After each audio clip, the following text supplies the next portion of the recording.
Hello, beautiful souls. Thank you so much for stopping by and checking out my site. If something spoke to you there and you're curious and you still want to know a little bit more, you're still left with a few questions. Maybe you've never stepped on a yoga mat before. Maybe you wanted to, but you have a few lingering questions. Questions that are not unique to you, questions that are common among many beginner yogis. Questions sometimes so much that keeps us away from our mats, keeps us from starting a practice, keeps us from exploring something new.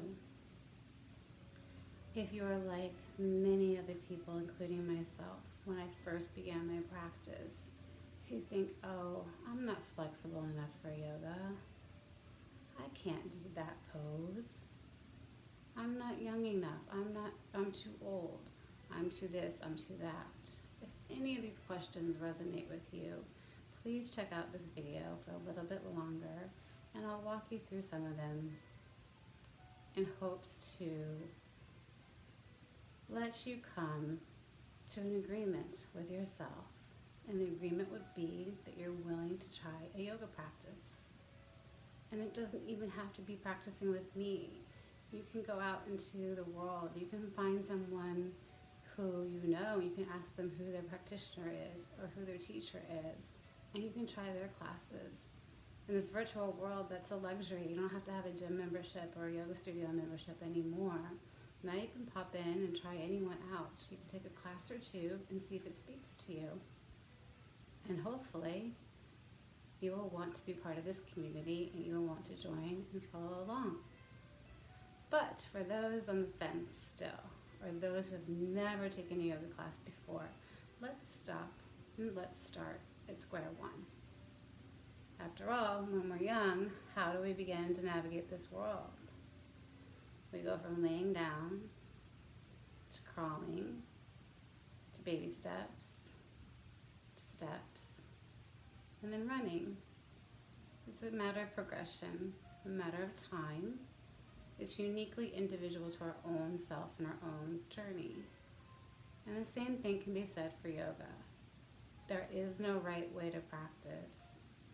There is no right body shape, size, structure, age, race, religion, sex, nothing. There are no limits on yoga because yoga is uniquely to you. It's uniquely to your body, to your mind, and to your soul. And it doesn't have to be all three. It can just be uniquely to whatever you want it to be. Say maybe you're wanting to start an exercise routine and you only want it for exercise purpose. That is fine. Say you're looking forward to de-stressing and you only want it for meditation purpose. That is fine. There is no right or wrong way to practice yoga. I am only here to be your guide, to inspire, and to maybe let you feel a union in your practice with another soul on this earth, or maybe feel the sense of community when we're allowed to go practice in the world again. But I am merely a guide, and always your body will let you know. It will not lie to you if this is for you or not. And hopefully when you step upon the mat, it is something that speaks to you. But for us, we're going to be that small child again, but we're going to begin a yoga practice. What do we need? How do we even start? If we don't even know, how can we know until we ask or until someone shows us?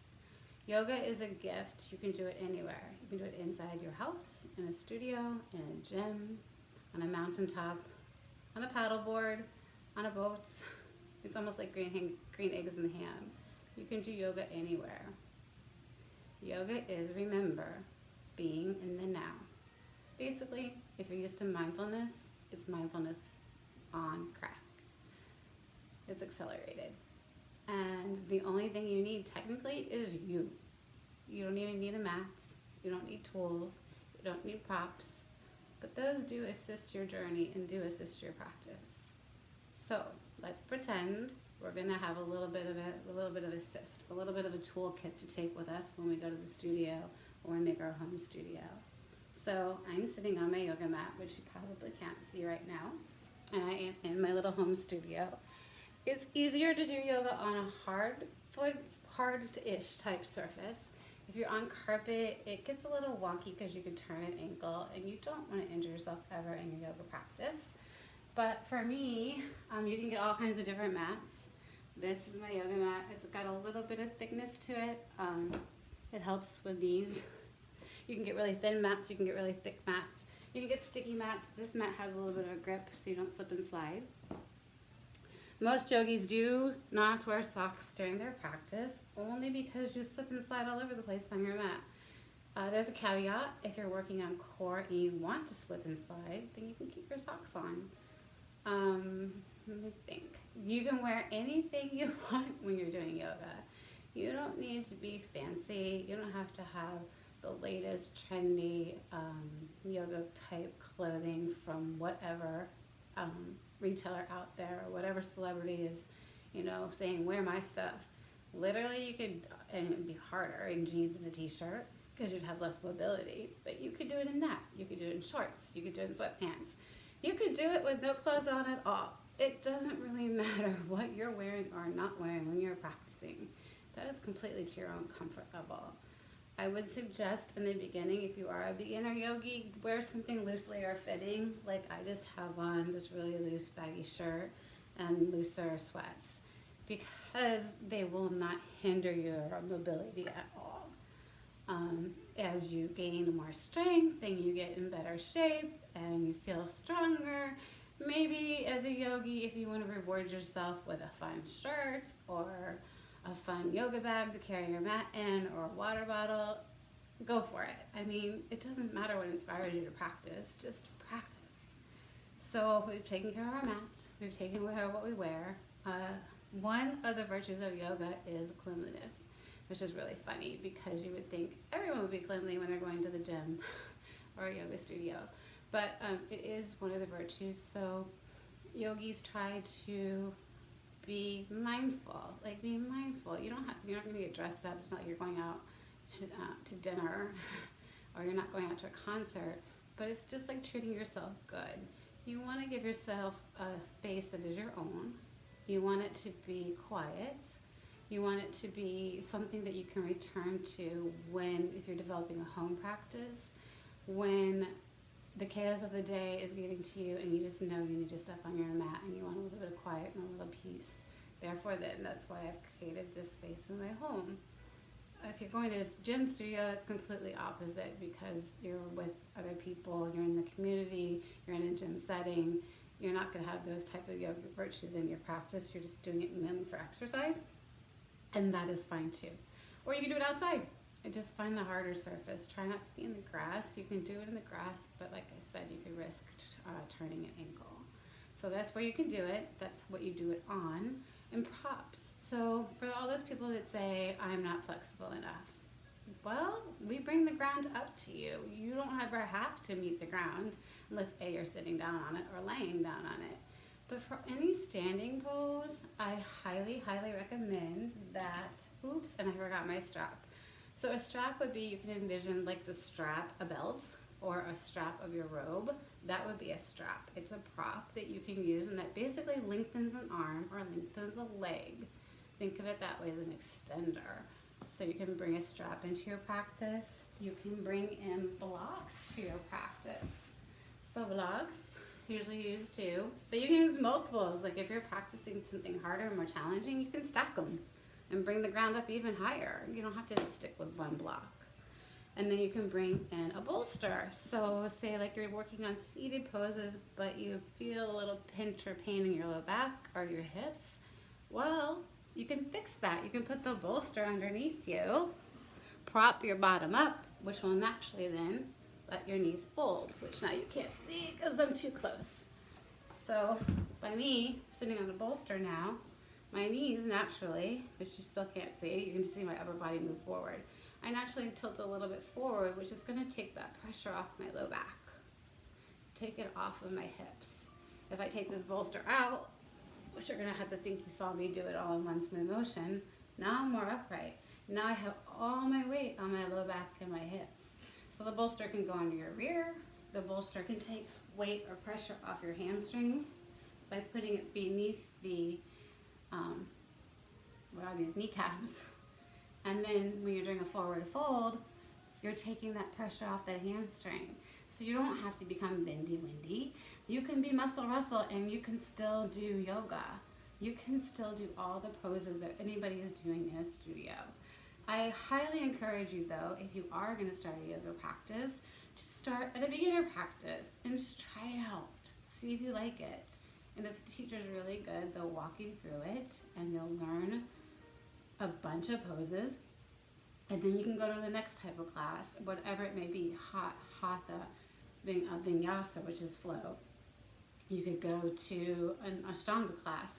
But once you get down a few core poses, you will feel comfortable in any studio, in any class, following any YouTube video out there, because you will have a strong fundamental core pose base if you start in a very good beginner-based class, either online or in the studio. So then you can advance with props. Props get really crazy and fun in yoga. You can do these fun things. It's called a yoga wheel, and you can use it to aid and assist your practice. It's a lot of balance, challenging things, but you don't need it. Mainly your blocks, your strap, and your bolster, and my favorites, your yoga blanket are your friends. So a yoga blanket, if you don't have a bolster or if you don't have fancy props, literally you can get, for a yoga blanket, it can be your bolster. You can put it underneath the backs of your knees. You can sit up on it. It just brings the earth up to you. If you don't have any of this and you don't want to invest any money in it, you still want to try your practice out, I encourage you, go get some old books and stack them high. Like textbooks if you're in college, in the days of textbooks, or an encyclopedia, do I dare say. Stack them on each side of your hands and bring the earth up to your hands in a forward fold. Or go get that could be blocks. And for a bolster, literally go get a blanket. Roll it up like a burrito. Boom, you have a bolster. So all of these props will aid and assist your journey in a yoga class. And generally, if you're practicing in the public, the studio should supply everything for you, so you don't have to spend a bunch of money to see if you like it or don't like it. So I hope those questions of where I do it, what do I do it on, how do I dress for it, what kind of props can I use, is it expensive? No, because it can be totally free. You can just YouTube it and do it on your own. You can spend money and pay a teacher, or you can go to a studio or a gym. You can invest in tools or props, but you don't need to. Yoga is uniquely you. Yoga is completely what you want to make it be. And the only thing a yogi would say is, once my teacher told me, yoga is a work in, not a work out. You will get stronger. You will see results. But most of all, it will be your mind and your heart will start to change over the physical appearance, which is a very different benefit of an exercise program, because it's called yoga. It's not exercise. And let me just think one last thought before I make sure there's nothing else that I could possibly say about yoga and beginner and being on the fence. Am I too fat? No. Too old? No. Too young? No. We have chair yoga for the old and young. We have kids yoga. They love it. It's like Simon Says on crack. They so fat, young, old. No. I mean, anybody can do yoga. What are the benefits of yoga? No matter what age you are. You breathe better lung capacity, you gain muscle strength, you gain flexibility, and the most important piece of yoga, physical aspect wise, you gain core strength, you gain balance. One of the worst injuries that we have in America that will kill a senior is a slip and fall. And it doesn't even have to be a senior citizen. A young person could slip and fall. People fall all the time, break their hips, or get a concussion. And breaking the hip is the worst, especially if you're older, because then you go to the hospital, and then you get germs, and then some people don't recover. So the whole goal in life when you become an older individual is to stay healthy, to stay immobile, and to stay upright. And I believe if you have a strong yoga practice, you will be able to accomplish those three goals in your senior years. So if you have any further questions, reach out to me. I hope this little tutorial helped you, and I hope to see you on Periscope soon, and we can practice together. Namaste, my friends.